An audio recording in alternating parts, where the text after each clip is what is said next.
नमस्कार, मैं हूं आपके साथ जया कौशिक। तो आज हम बात करेंगे यूरोपियन कोर्ट ऑफ जस्टिस में यूरोपीय संघ को एप्पल और गूगल के खिलाफ एक बड़ी कानूनी जीत हासिल हुई है। ये पूरा मामला क्या है आपको बता दें। बड़ी कंपनियों की जवाबदेही से जुड़ा ये पूरा मामला है। इसे निष्पक्ष बाजार के हक में बड़े फैसले के तौर पर देखा जा रहा है।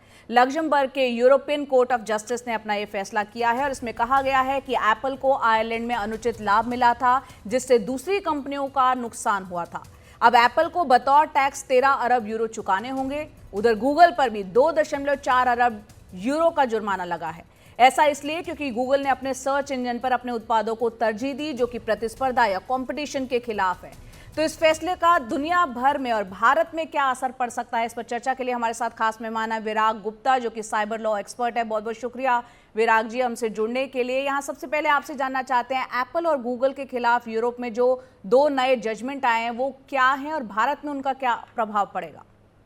जया जी, देखिए ये मैटर्स सब 2016-17 के 6-7 साल पुराने हैं, जो अपील में कंफर्म हुए हैं और अब इन कंपनियों को देना पड़ेगा। दिलचस्प बात यह है कि एप्पल बोल रही है कि उसको दोहरा टैक्स देना पड़ रहा है, जबकि हकीकत ये है कि उन्होंने 2014 में 0.005% टैक्स ही दिया था। इसको इस तरीके से समझें कि टेक कंपनियां जो खुद को इंटरमीडियरी बोल रही हैं, लेकिन अर्थव्यवस्था में पूरा एकाधिकार है और वो टैक्स नहीं देती हैं, जिसकी वजह से विश्व में मंदी भी है, एकाधिकार भी है और असमानता के साथ बेरोजगारी बढ़ रही है।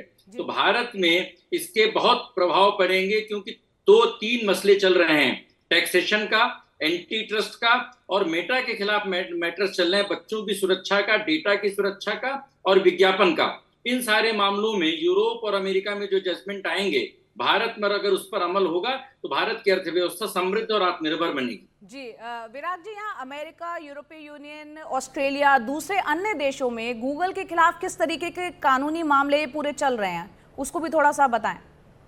देखिए 3-4 तरीके के मामले हैं। जैसे गूगल ने अमेरिका में क्या किया है कि उसने एप्पल और सैमसंग को पैसे पेमेंट करके और सर्च इंजन में अपना विज्ञापन में एकाधिकार हासिल किया है। अब अगर भारत के लिहाज से देखें तो इसके 2 महत्व हैं। जो अमेरिका में पेमेंट करते हैं ये कंपनियां, उन पेमेंट्स पे भारत में जीएसटी की चोरी होती है और प्रोपोर्शनेट जीएसटी भारत में देना चाहिए। दूसरा, भारत में जो 2 महत्वपूर्ण बातें हैं कि डेटा सुरक्षा कानून बन गया है, लेकिन डेटा सुरक्षा कानून के नियम लागू नहीं हुए हैं। इसलिए डेटा सुरक्षा कानून नहीं होने से आर्टिफिशियल इंटेलिजेंस में एक अराजकता है और एआई के बारे में भी गूगल के खिलाफ अभी एक ऑर्डर पास हुआ है। और तो विराट जी, इसका मतलब ये है कि ये सिर्फ आर्थिक हितों का टकराव या इसके पीछे डेटा सुरक्षा और उपभोक्ताओं की प्राइवेसी जैसे बड़े मुद्दे भी हैं? हाँ, इसमें 5-6 बड़े मुद्दे हैं।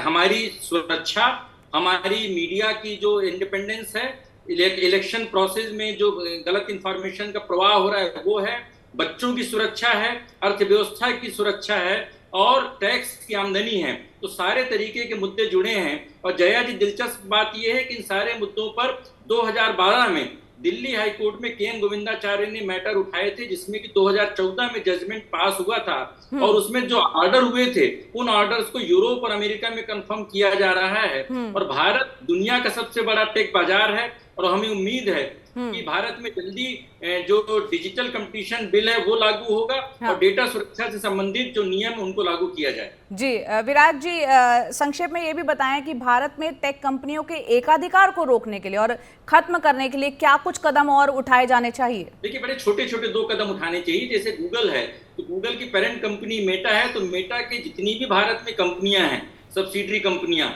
100, 200, 300, उन सारी सब्सिडरी कंपनियों का एक विश्लेषण होना चाहिए। उनके कितने स्टार्टअप हैं, उनके कितने पब्लिक पॉलिसी प्लेटफॉर्म हैं और उसके अनुसार डिसाइड होना चाहिए कि इनका कितना एकाधिकार है। दूसरा, आईटी एक्ट के तहत ये इंटरमीडिएट खुद को बोलते हैं, अपने आप को पोस्टमैन बोलते हैं, लेकिन सारे सिस्टम पर इनका एकाधिकार है। उसे दुरुस्त करने के लिए इन कंपनियों को भारत में हर कंपनी का अलग शिकायत अधिकारी होना चाहिए, जिससे कानून व्यवस्था मजबूत होगी और साइबर फ्रॉड में कमी आएगी। जी विराग जी, बहुत बहुत शुक्रिया। आपने बहुत कम वक्त में बहुत सी बातें बहुत ही क्लैरिटी के साथ हमारे दर्शकों को समझाने की कोशिश की। बहुत बहुत शुक्रिया इस टॉपिक पर हमसे बात करने के लिए।